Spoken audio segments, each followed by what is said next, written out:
आज के रविवारी आराधना में सबों को हार्दिक स्वागत है।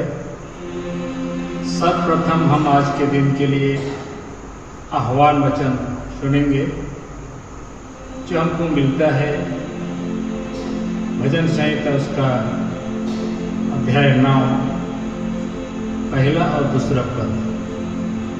इसमें परमेश्वर का वचन इस प्रकार से आह्वान करती है, हे यहोवा परमेश्वर, मैं अपने पूर्ण मन से तेरा धन्यवाद करूंगा।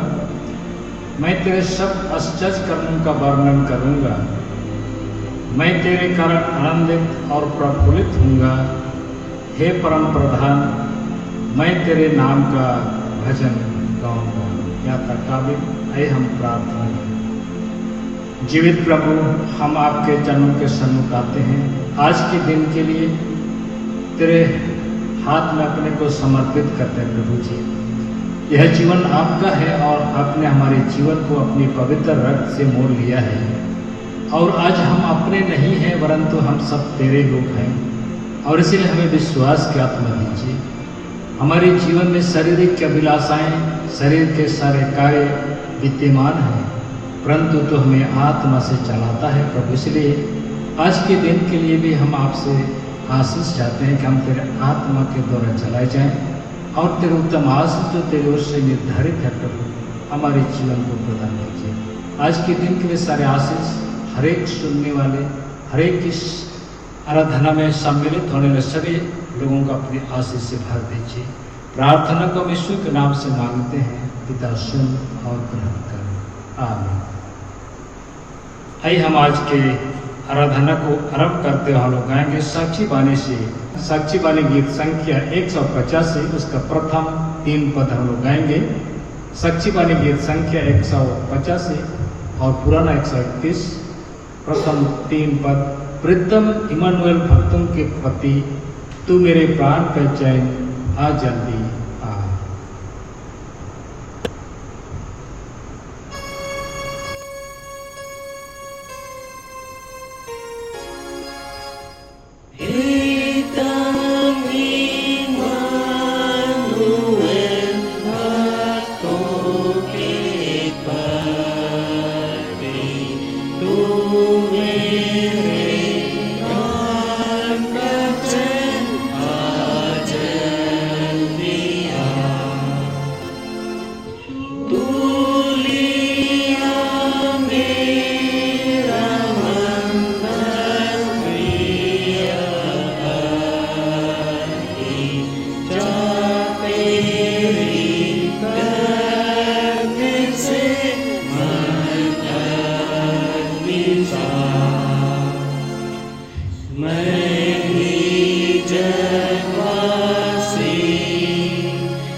हमारा आरंभ तेरे परमेश्वर पिता और पवित्र आत्मा के नाम से हुए, आमीन।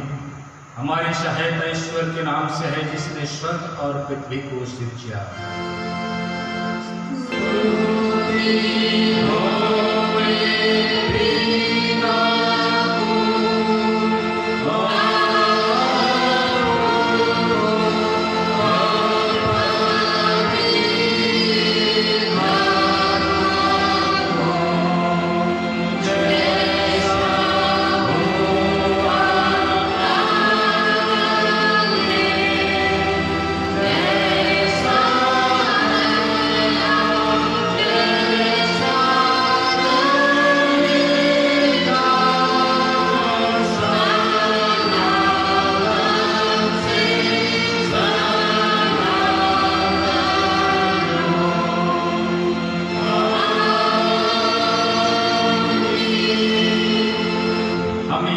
सामने अपने पापों को दीनता से मान लें।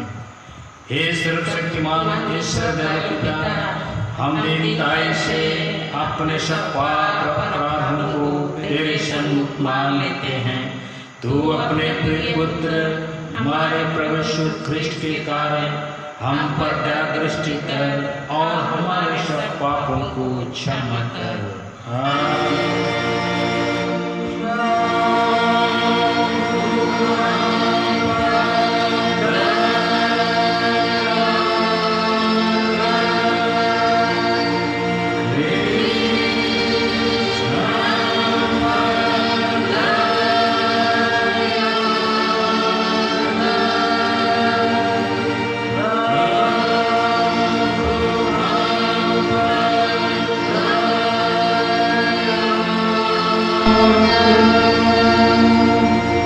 धन्य है वे जो शोक करते हैं क्योंकि वे शांति पाएंगे।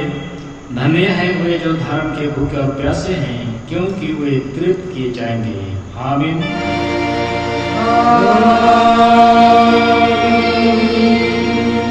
सबसे ऊंचे स्थान में ईश्वर का गुणानुवाद हो।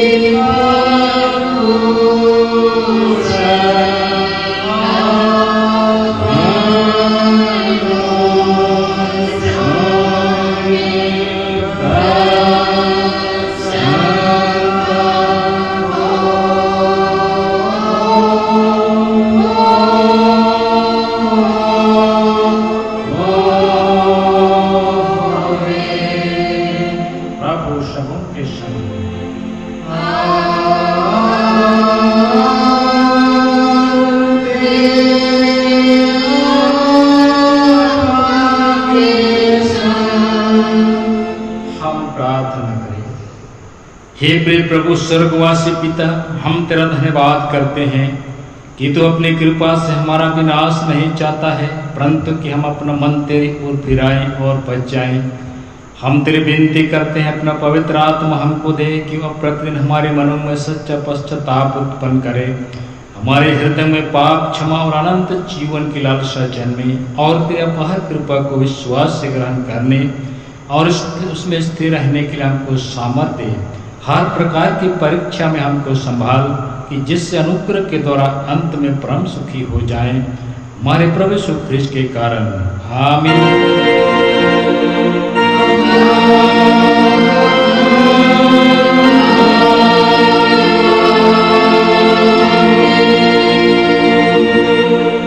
आज के दिन के लिए पहला पाठ वचन हम लोग सुनेंगे, जैसा हमको मिलता है रोमी उसका 10वां अध्याय 1 से 15 पद तक। पौलुस की पत्री रोमी मंडली को उसका 10वां अध्याय 1 से हम लोग 15 तक सुनेंगे, जिस प्रकार लिखा गया है। हे भाइयों, मेरे मन की अभिलाषा और उनके लिए परमेश्वर से मेरी प्रार्थना है कि वे उद्धार पाए, क्योंकि मैं उनकी गवाही देता हूँ कि उनको परमेश्वर के लिए धुन रहती है, परंतु बुद्धिमानी के साथ नहीं, क्योंकि परमेश्वर की धार्मिकता से अनजान होकर और अपनी धार्मिकता स्थापित करने का यत्न करके परमेश्वर की धार्मिकता के अधीन न हुए, क्योंकि हर एक विश्वास करने वाले के लिए धार्मिकता के निमित्त मसीह व्यवस्था का अंत है। क्योंकि मूसा ने यह लिखा है कि जो मनुष्य उस धार्मिकता पर जो व्यवस्था से है चलता है वह उसी से जीवित रहेगा, परंतु जो धार्मिकता विश्वास से है वह यूं कहती है, तो अपने मन में यह न कहना कि स्वर्ग पर कौन चढ़ेगा, अर्थात मसीह को उतार लाने के लिए, या तो लोक में कौन उतरेगा, अर्थात मसीह को मरे हुए में से जिलाकर ऊपर लाने के लिए, परंतु वह क्या कहती है, यह कि वचन तेरे निकट है और तेरे मुंह में और तेरे मन में है।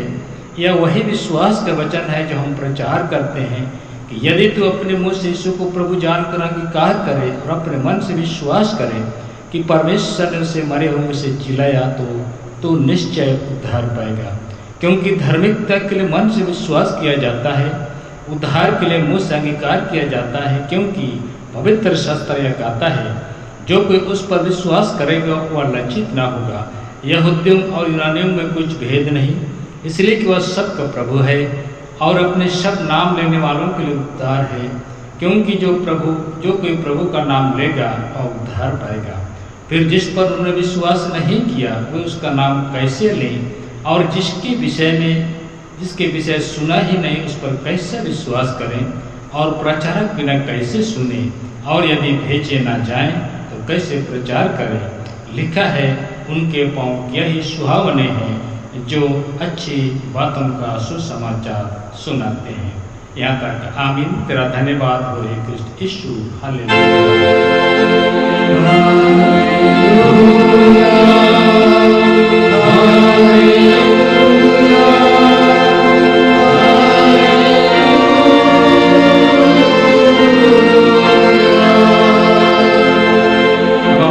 क्रिश्चियनी कलीसिया के संग अपना महापवित्र विश्वास मान ले कि एक साथ यूं कहें, मैं विश्वास करता हूँ परमेश्वर पिता पर जो स्वर्ग और पृथ्वी का सर्वशक्तिमान सृजनहार है, और उसके इकलौते पुत्र अपने प्रभु यीशु ख्रिस्त पर जो पवित्र आत्मा से गर्भ में आया, मरे से उत्पन्न हुआ, पांतुस पिलातुस के आज्ञा से दुख उठाया, क्रूस पर चढ़ाया गया, मर गया और गाड़ा गया, पाताल में उतरा, तीसरे दिन तक में से जी उठा, स्वर्ग पर चढ़ गया और परमेश्वर सर्वशक्तिमान पिता के दाहिने हाथ बैठा है, जहाँ से वह जीवितों और मृतों को विचार करने को फिर आएगा।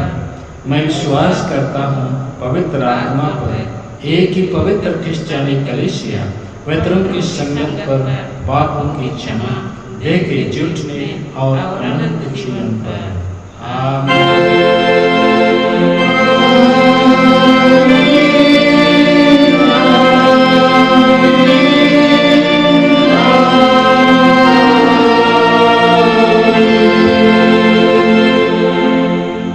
हम इस समय दूसरा गीत गाएंगे साक्षी वाणी से, नया गीत संख्या 186, पुराना 132। नया 186, पुराना 132, प्रथम 3 पद तक हम लोग गाएंगे। प्रीतम ईश्वर सर्वसमर्थी, तू हमारा सृजनहार, भेजा तूने इसी धरती अपना पुत्र पालनहार।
तुम्हें हमारे पिता ईश्वर और त्राणकर्ता मसीह की ओर से अनुग्रह और शांति बहुतायत से मिले, आमीन। हम प्रार्थना करें। महान अनुग्रहकारी और जीवित पिता परमेश्वर, देख हम तेरे विश्वासी भक्त तेरे सन्मुख आते हैं और हृदय से तेरा धन्यवाद करते हैं कि पूरे सप्ताह के दिनों में हमारे साथ रहा है और हमारी देह प्राण आत्मा को अचानक घटना और मृत्यु से बचाया है और अब तक हमें स्वास्थ्य जीवन के साथ संभाला है और आज अपने पवित्र चरणों के तले बटोर लाया है कि हम तेरी आशीषों को ग्रहण करें जो वचन के माध्यम से हमें देता है, जो स्वर्गीय जीवन के जीवित रहने के लिए है, तेरी गवाही जगत में प्रकट करने के लिए है। हम प्रार्थना करते हैं प्रभु, तेरे वचन की आशीषों को ग्रहण करने के लिए हमारी देह प्राण आत्मा को तैयार कर, हमारे सारे पापों को क्षमा कर जिसे हमने जाने अनजाने तेरे विरुद्ध और एक दूसरे के विरुद्ध में किया है। हमें शुद्ध और पवित्र कर और इस समय जो वचन हम सबों को सुनाना चाहता है, सुनने सुनाने समझने समझाने में आत्मा की अगुवाई दे कि हम तेरे वचन के अनुसार अपने जीवन को व्यतीत करें और उसके द्वारा से तेरे उद्धार का संदेश जगत के लोगों को मिल सके। हमारे सारे पापों को क्षमा कर, प्रार्थना सुन और ग्रहण कर ले, आमीन। आज के लिए ठहराया हुआ ईश्वर का पवित्र वचन सुनेंगे जो हमें मिलता है लूका रचित सुसमाचार उसके अध्याय 14। लूका रचित सुसमाचार अध्याय 14 पद 15 से 24 तक। लूका रचित सुसमाचार अध्याय 14 पद 15 से 24, उसमें ऐसा लिखा है।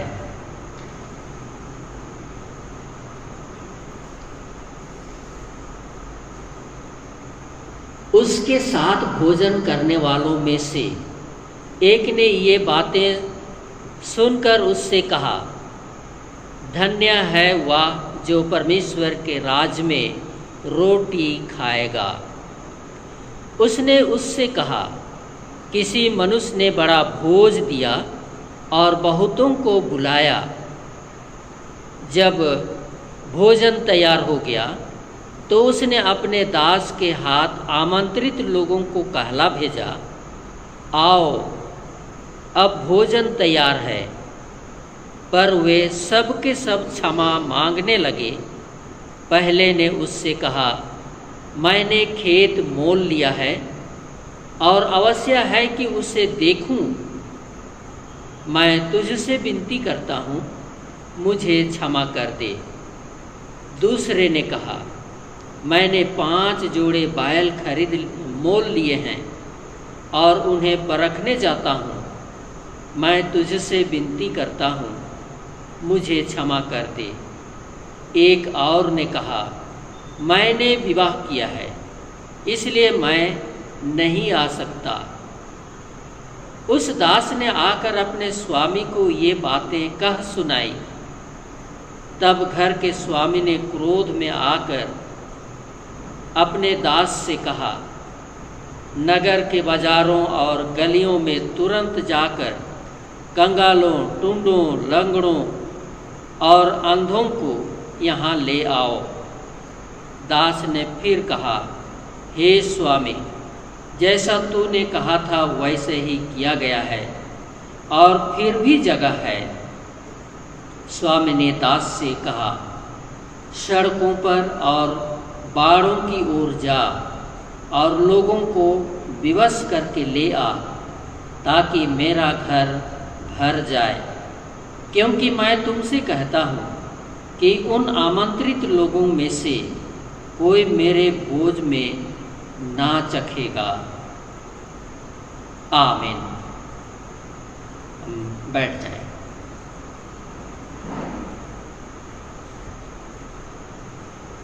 प्रभु यीशु मसीह में प्यारो, स्वर्ग राज की तुलना एक बड़े भोज से किया गया है, जिसमें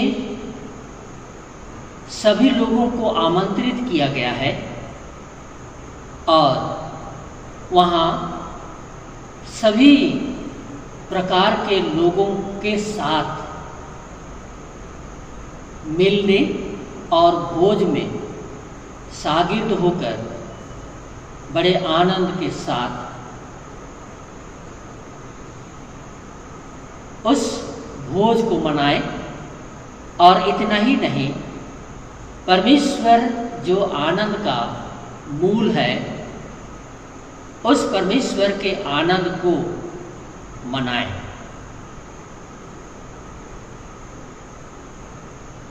यहाँ पर हम लोग देखते हैं, जितने उस भोज में शागिर्द होने के लिए आमंत्रित किया गया है, बड़े प्रेम से और बड़े इज्जत के साथ आमंत्रित किया गया और इस आमंत्रण को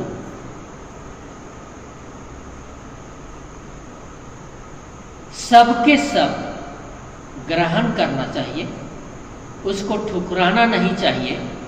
लेकिन यहाँ इसके विपरीत हो गया है और इसीलिए लूका अपने सुसमाचार में लोगों को यह बतला देना चाहता है कि ये जो बड़े आनंद का भोज है वो क्या है, उसकी महत्व क्या है, जिसमें शागिर्द होना अति आवश्यक है।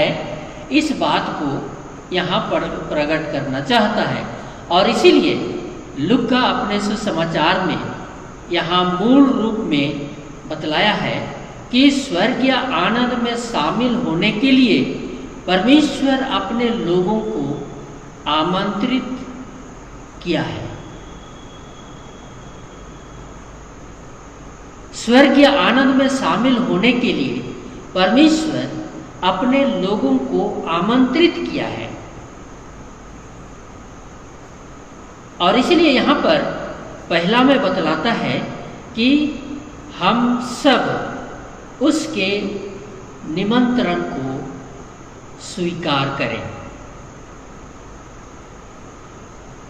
हम वचन में पाते हैं कि विवाह का भोज तैयार हो गया है, परंतु आमंत्रित लोग,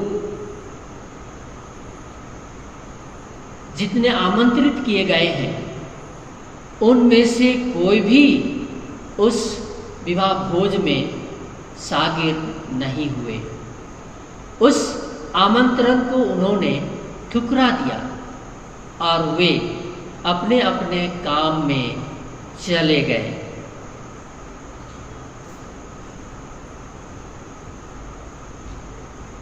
और जब उस भोज में आमंत्रित लोग नहीं आए तो गृह स्वामी ने, या हम कहेंगे परमेश्वर ने,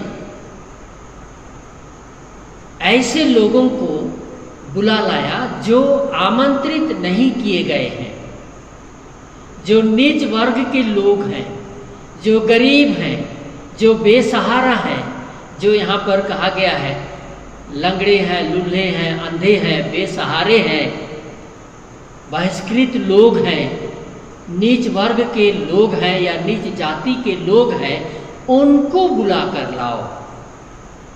और स्वामी के दास ने ऐसे ही किया और जो आमंत्रित लोग नहीं हैं उनको बुलाकर लाया और एक बार नहीं 2 बार अपने दासों को कहा कि जब तक मेरा घर भर ना जाए या इस भोज गृह भर ना जाए सबको बरबस बुला लाओ, क्योंकि जो आमंत्रित किए गए हैं वे इस भोज में शागिर्द नहीं है। उन्होंने इस इज्जत के और प्रेम के निमंत्रण को ठुकरा दिया है। और इस तरह से जो आमंत्रित नहीं किए गए हैं वे लोग उस भोज में शागिर्द हुए और उस आनंद में शागिर्द हुए जो उस भोज का है। मत्ती रचित सुसमाचार में उसको विवाह का भोज कहा गया है और विवाह का भोज ये बड़े आनंद का भोज है। और जो आमंत्रित नहीं किए गए हैं वे लोग उस विवाह के भोज के आनंद में शागिर्द हुए और वे धन्य लोग कहे गए, धन्य लोग कहे गए। आज भी कितने मसीही लोग ऐसे ही हैं जो प्रभु के निमंत्रण को अस्वीकार करते हैं या ठुकरा देते हैं। वे ना गिरजा जाते हैं, ना समाज में बैठते हैं और ना मंडली के काम में साथ देते हैं। वे उन आमंत्रित लोगों की नाई अपने अपने कामों में चले जाते हैं, क्योंकि अपने व्यक्तिगत और पारिवारिक या शारीरिक जीवन की ही अधिक चिंता रही और अपने जीविका के काम में वे चले जाते हैं। और यह बड़ी भूल होती है। हम ऐसा भूल ना करें, क्योंकि परमेश्वर के राज्य में या परमेश्वर की मंडली में या परमेश्वर की कलीसिया में आनंद और सारी भरपूरी है, जो एक दिन का नहीं परंतु सदा काल का आनंद है। विवाह का भोज तो केवल एक ही दिन का हो जाता है और वो दिन जब समाप्त हो जाता है तो वो आनंद भी समाप्त हो जाता है। परमेश्वर इस विवाह भोज के आनंद के विषय में लोगों को यह बतला देना चाहता है, विशेष करके उच्च वर्ग के लोग जो शास्त्री फरीसी लोग हैं, जो धर्म पंडित लोग हैं, जो अपने आप को उच्च वर्ग के लोग कहे जाते हैं, उनको इस भोज के द्वारा से यह बतला देना चाहता है कि यह विवाह का भोज का जो आनंद है ये स्वर्गीय भोज का आनंद है, जो सदा काल का आनंद होगा। और जो कोई उसमें शागिर्द होंगे वे सनातन के जीवन में आनंद करते रहेंगे, बल्कि स्वर्गीय दूतों के साथ आनंद और खुशी मनाते हुए परमेश्वर जो सृष्टि करता है, जो स्वामी है, जो प्रभु है, उसकी महिमा के गीतों को गाते हुए प्रकट करना है। और इसीलिए हम ऐसा भूल ना करें, हम परमेश्वर के आमंत्रण को स्वीकार करें। वह हमें घंटी बजाते हुए, वचन सुनाते हुए अपने पास बुलाता है कि हम उसके वचन को जो सुनाया जाता है ग्रहण करें, क्योंकि वचन ही वह स्वर्गीय भोजन है जो सदा काल के आनंद में शागिर्द होने देता है। और इसीलिए हम तो परमेश्वर के आमंत्रित लोग हैं।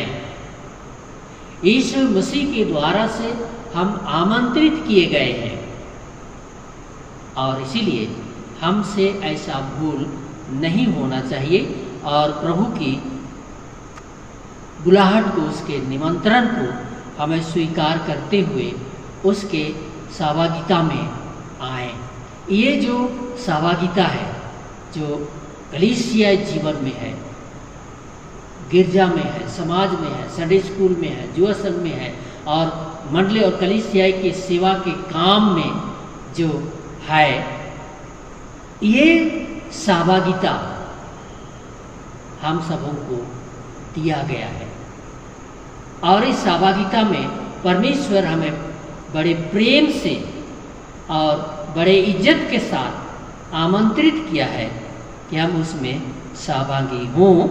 और यह सहभागी होना जो गिरजा में होकर है, समाज में होकर है, संडे स्कूल में होकर है, वचन प्रचार या सुसमाचार के माध्यम से है, हमें शागिर्द होना आवश्यक है, जिसमें हमारे लिए सनातन का आनंद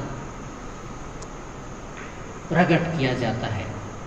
और इसीलिए तो हमें सुसमाचार सुनाया जाता है। और इसीलिए हमने पहला पाठ वचन में सुना कि लिखा है कि क्या ही धन्य है उनके पांव जो सुसमाचार लाता है। सुसमाचार लाता है, सुनाया जाता है, और सुसमाचार सुनाने से स्वर्गीय आनंद को प्राप्त होता है, जो सदा काल का आनंद है।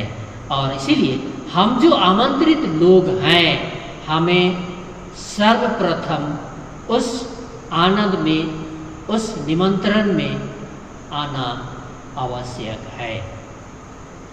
हमें तो पहले आना ही है, हमें पीछे नहीं होना है।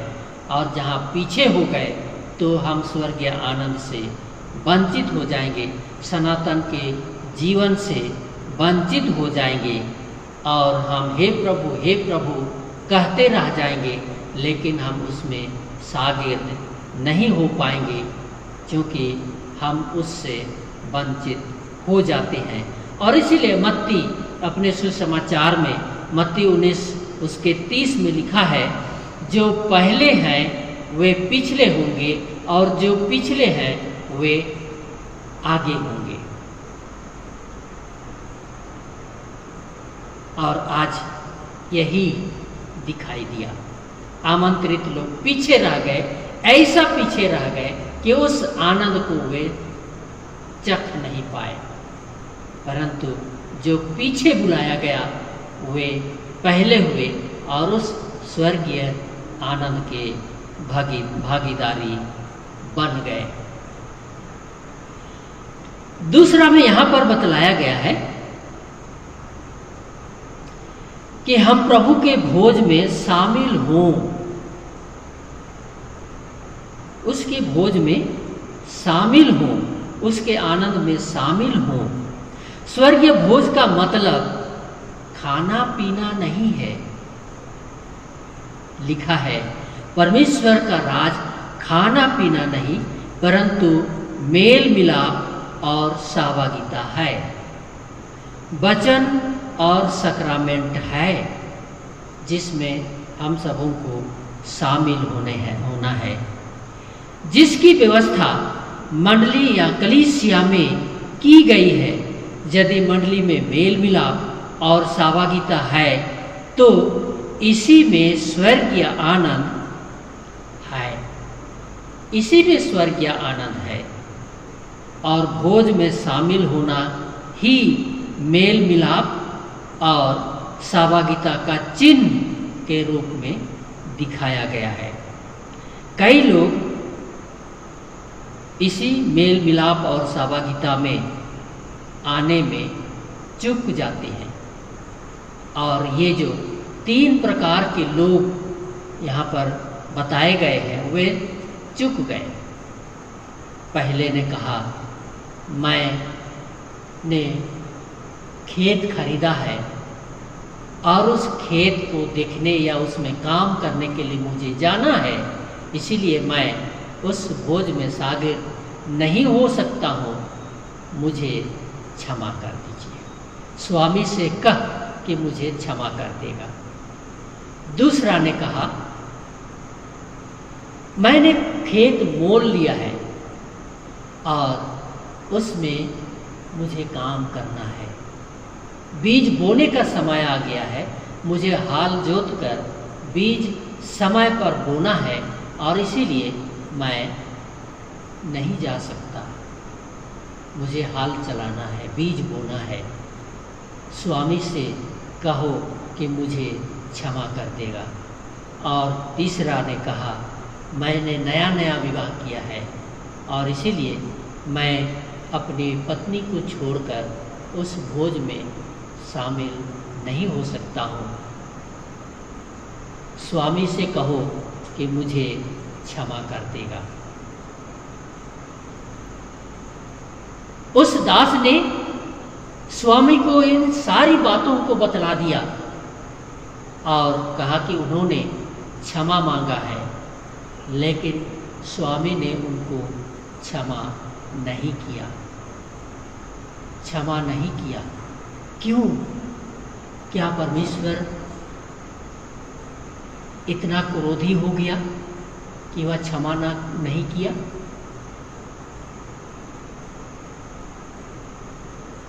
क्या उनको क्षमा नहीं करना चाहिए था? चाहिए था, लेकिन यहाँ जिस बात को बतलाना चाह रहा है यीशु लोगों को, वो उस स्वर्गीय आनंद की बात को बतलाता है, स्वर्गीय सनातन के जीवन की खुशी की बात बतलाता है। ये उस आनंद को यहाँ आते तो समझ जाते, लेकिन दूसरी बात है कि ये लोग स्वामी के पास आकर क्षमा मांगना चाहिए था, लेकिन इन्होंने तो स्वामी के पास आया नहीं और इसीलिए स्वामी गुस्सा हो गया और कहा, जाओ, जो आमंत्रित लोग नहीं हैं उनको बुलाओ, जो नीच जात के हैं, नीच वर्ग के लोग हैं, लंगड़े हैं, लूल्हे हैं, बेसहारा हैं, ऐसे लोगों को बुलाओ। और इसलिए मत्ती रचित सुसमाचार में वहाँ पर लिखा है 22 अध्याय में कि तू ऐसे लोगों को बुलाओ जो तुझे कभी अपने भोज में बुलाने नहीं पाएंगे, ऐसे असक्षम लोगों को बुलाओ जो तुझे कभी इस बुलाहट के बदले में तुझे बुला सके।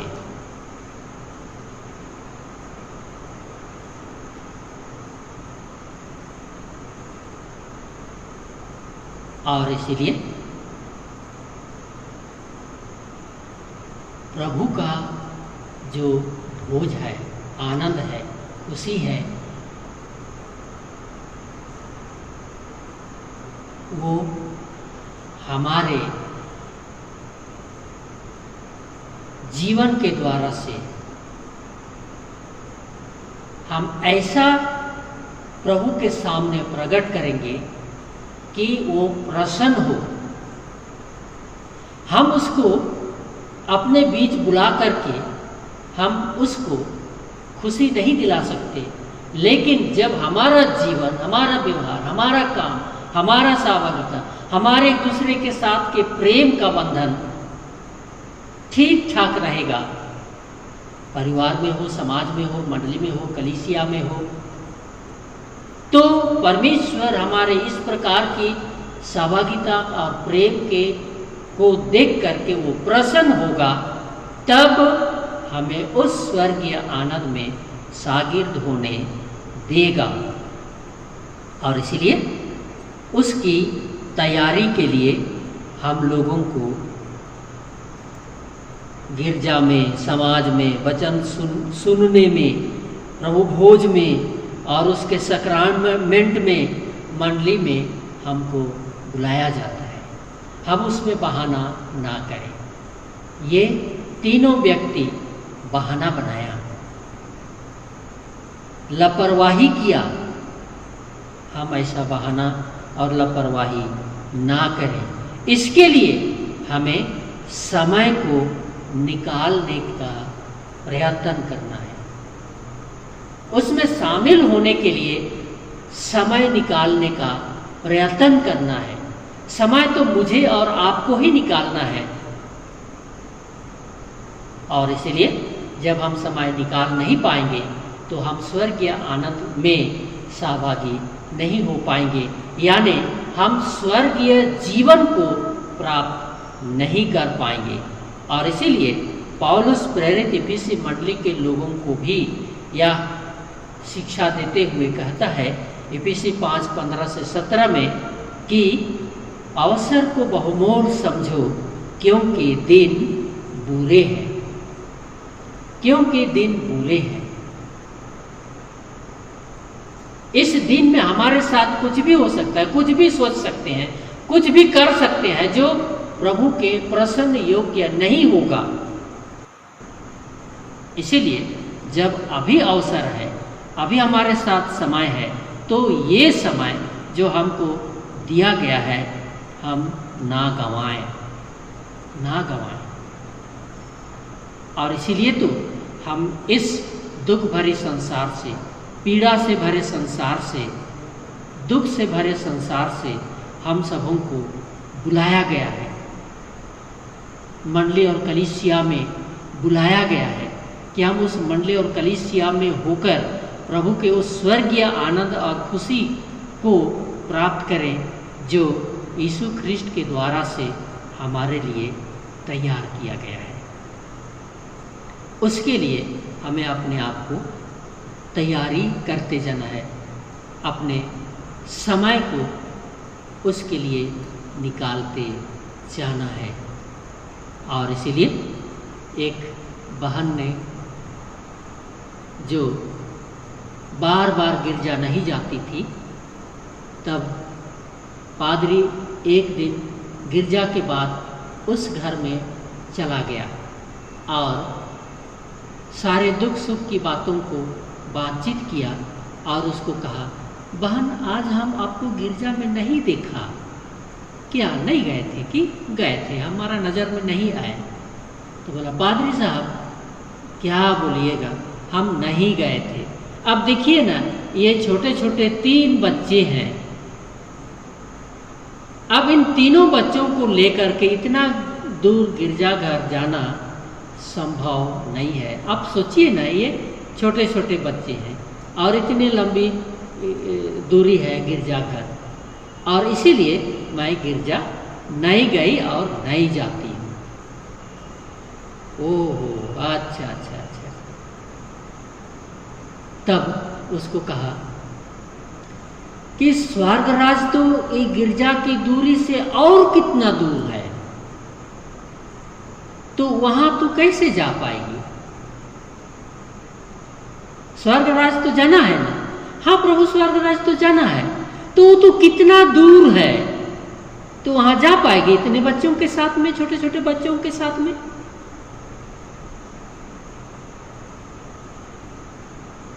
तब वो बहन समझ गई और कहा, हाँ प्रभु, यह मेरी भूल हुई है, माफ़ कर दीजिएगा और आगे को मैं ऐसा भूल नहीं करूँगी, ऐसा लापरवाही नहीं करूँगी। तो इस तरह से हमारा लापरवाही हमारे साथ भिन्न भिन्न तरह से दिखाई देता है, इन तीन व्यक्तियों के जैसा। परंतु परमेश्वर का वचन जो हमारे लिए है, और ये परमेश्वर का वचन जो हमें सुनाया जाता है, हमें सिखाया जाता है, यही तो स्वर्गीय भोज है। यही तो स्वर्गीय भोज है। हम वचन सुनने के लिए समय नहीं बना पाएंगे तो हम उस भोज को कैसे पाएंगे, कैसे ग्रहण करेंगे? इसीलिए जहाँ जहाँ ईश्वर का वचन और सैक्रामेंट दिया जाता है, वहाँ हमें जाने के लिए अवसर निकालना है, ताकि हम वो स्वर्गीय जीवन को प्राप्त करें और उस स्वर्गीय सनातन के आनंद को प्राप्त करें, जो स्वर्गीय दूतों के साथ परमेश्वर की महिमा को प्रकट करेंगे। और इसलिए हम जो विश्वास करते हैं, विश्वास वाक्य में कहते हैं, मैं विश्वास करता हूँ अनंत जीवन पर, तो ये केवल विश्वास करने से नहीं होगा, उसके लिए हमें समय निकालना है और उसके लिए अपने आप को तैयारी करना है। प्रभु का वचन हमारे जीवन में काम करे कि जिस उद्देश्य के साथ प्रभु यीशु ख्रीस्ट में प्रभु की पवित्र मंडली और कलीसिया में बुलाया गया है, उसी उद्देश्य के साथ अपने मसीही विश्वास के जीवन को व्यतीत करें और हम इस मंडली में होकर प्रेम की सहभागिता, मेल मिलाप और एक दूसरे की नज़दीकी को बनाए रखें। इसी से हम परमेश्वर के सहभागिता का प्रमाण दे पाएंगे। तब परमेश्वर प्रसन्न होगा और हमें स्वर्गीय आनंद में संभागी होने के लिए ले जाएगा। आमीन। हम प्रार्थना करें। महान जीवित प्रभु परमेश्वर, सारे मन से तेरा धन्यवाद करते हैं कि तूने आज अपने वचन के द्वारा से तो स्वर्गीय आनंद और खुशी में सहभागी होने के लिए आमंत्रित किया है। हम उन तीन लापरवाह और अवसर नहीं दे पाने के योग्य ना हो, उसके लिए प्रभु अपना आत्मा देकर हमें जागृत कर कि हम तेरे वचन और तेरे प्रेम की सहभागिता और तेरे पवित्र लोगों की सहभागिता के साथ प्रतिदिन के जीवन को व्यतीत करें, ताकि हम उस स्वर्गीय सुख और आनंद के भागी हों जिसके लिए तू हम सबको यीशु ख्रीस्ट में होकर बुलाया है और अपनी मंडली और कलीसिया में रोपा है कि तेरी पवित्र कलीसिया में पवित्रता के साथ जीवन व्यतीत करें। तेरे वचन हमारे जीवन में काम होने दे। हमारे सारे पापों को क्षमा कर और यह हमारी दीनता की प्रार्थना सुन और ग्रहण कर ले। आमीन। और परमेश्वर की शांति जो समस्त ज्ञान से ऊर्ध्व है, प्रभु यीशु ख्रीस्ट में हमारे मन और हृदय की रक्षा करे, अब से सदा लो। आमीन।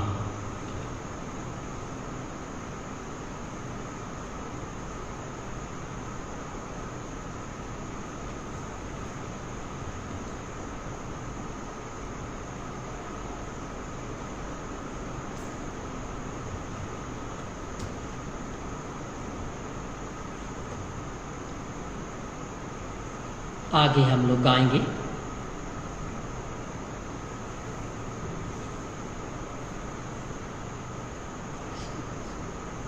साक्षी बानी गीत नंबर 9 छपाई 187 और पुरानी है 135 135।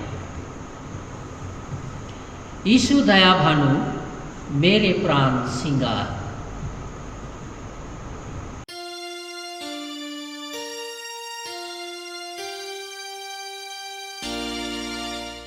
यीशु दया भानु मेरे प्राण सिंगार, सकल सुखी खानु कृपा दृष्टि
मंडली उठे, हम प्रार्थना करें।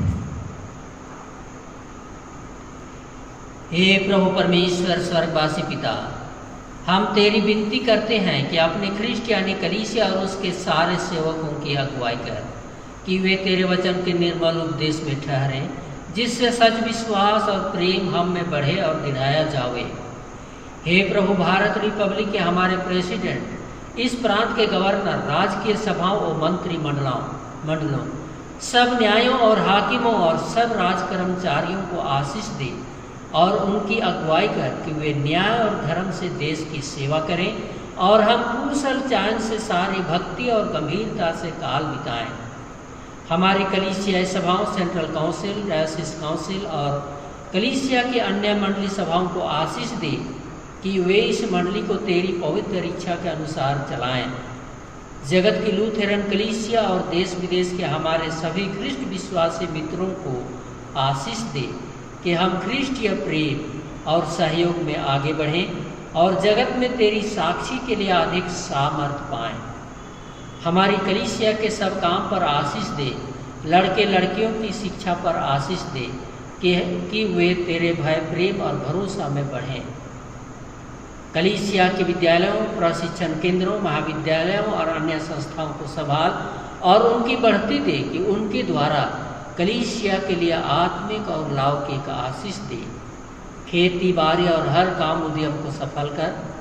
जिससे हर कोई सुविवेक से तेरे आगे चले और अपनी जीविका पाए। अपनी कृपा से उन सबों पर दया दृष्टि कर जो कंगालपन, रोग और नाना प्रकार की सकीति और दुख में है, उनको शांति दे। अब भी हमारे बीच में, हमारी कलीसिया में, हमारी मंडली में, हमारे समाज में, हमारे देश में कितने भिन्न भिन्न तरह के रोग, दुख और बीमारी की अवस्था में पड़े हैं, कितने बीमारी के कारण अपने घरों में हैं और कितने अस्पतालों में। हम प्रार्थना के द्वारा सबको तेरे सन्मुख लाते हैं। सबों की सेवा और दवा पर आशीष दे। सामर्थ्य हाथ पसार कर सबों को छू और हर एक के शरीर के अंदर के हर बीमारी, हर दुख, हर तकलीफों को निकाल बाहर कर दे और समय पर सबको भला चंगा उठा खड़ा कर कि तेरी महिमा और गवाही उसके द्वारा से प्रकट हो। हम पूरी मंडली होकर, कलीसिया होकर प्रार्थना करते हैं कि हे प्रभु, इन दिनों सारी दुनिया में कोरोना वायरस की बीमारी फैल गया है, जिससे सभी लोग भयभीत हैं। हम प्रार्थना करते हैं प्रभु परमेश्वर, तो इस बीमारी को निकालने की शक्ति रखता है, तो सर्वशक्तिमान है। और इसीलिए हम तुझी पर आशा, विश्वास और भरोसा रखते हैं कि तू इस कोरोना वायरस की बीमारी को तू ही समाप्त कर दे। क्रूस पर से बहाए हुए अनमोल लोहू की धारा की सामर्थ्य के द्वारा से इस कोरोना वायरस की बीमारी को भस्म कर दे, सदा के लिए अंत कर दे प्रभु, ताकि किसी व्यक्ति पर, किसी जाति पर यह रोग ना पड़े और सब मानव जाति इस रोग से भले चंगे हों और स्वास्थ्य जीवन के साथ जिए और उसके द्वारा से तेरी महिमा और गवाही प्रकट हो। इस कोरोना वायरस की बीमारी को दूर करने के लिए भिन्न भिन्न तरह से राहत कोष के माध्यम से और भिन्न भिन्न तरह की सेवा के माध्यम से, भिन्न भिन्न संस्थाओं और परिवारों के माध्यम से सेवा के काम में लगे हैं प्रभु। ये सारे सेवा के काम में तू अपनी सामर्थ्य प्रकट कर कि उसके माध्यम से भी यह कोरोना वायरस की बीमारी समाप्त हो जाए और सभी इस भयानक बीमारी से बचे रहें और सुस्वास्थ्य जीवन के साथ जिए और चलें। हमारी कलीसिया के सब भाई बहनों की रक्षा कर जो दूसरे देशों में चले गए हैं, कि वे सब जोखिम और परीक्षाओं में विश्वासी ठहरे। हम उनके लिए भी तेरी विनती करते हैं। जो मंडली से निकाले गए व उलट हुए हैं, उन पर दया कर कि वे सच्चे पश्चाताप से तेरी ओर फिरें। सब मनुष्यों का त्राणी ठहर और उन पर जो अंधियारे में बैठे हैं मुक्ति का उजियाला प्रकाश कर। हमको आपश्चातापी मृत्यु से बचा और अंत में अपने प्रिय पुत्र हमारे प्रभु यीशु ख्रीष्ट के द्वारा स्वर्ग राज में ग्रहण कर। हे हमारे पिता जो स्वर्ग में है, तेरा नाम पवित्र किया जाए, तेरा राज आए, तेरी इच्छा जैसे स्वर्ग में वैसे ही पृथ्वी पर भी हो। हमारे प्रतिदिन की रोटी आज हमको दे और हमारे अपराधों को क्षमा कर, जैसे हम भी अपने अपराधियों को क्षमा करते हैं। और हमको परीक्षा में मत डाल, परंतु बुरे से छुड़ा, क्योंकि राज और पराक्रम और महात्म सदा तेरे ही हैं।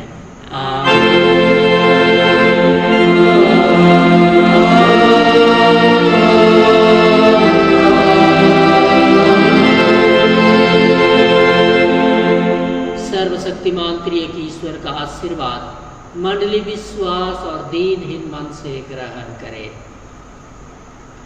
परमेश्वर तुझे आशीष देवे और तुम्हारी रक्षा करे।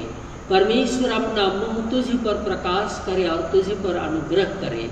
परमेश्वर अपना मुंह तुझ पर प्रकाश करे और तुझे कुशल देवे।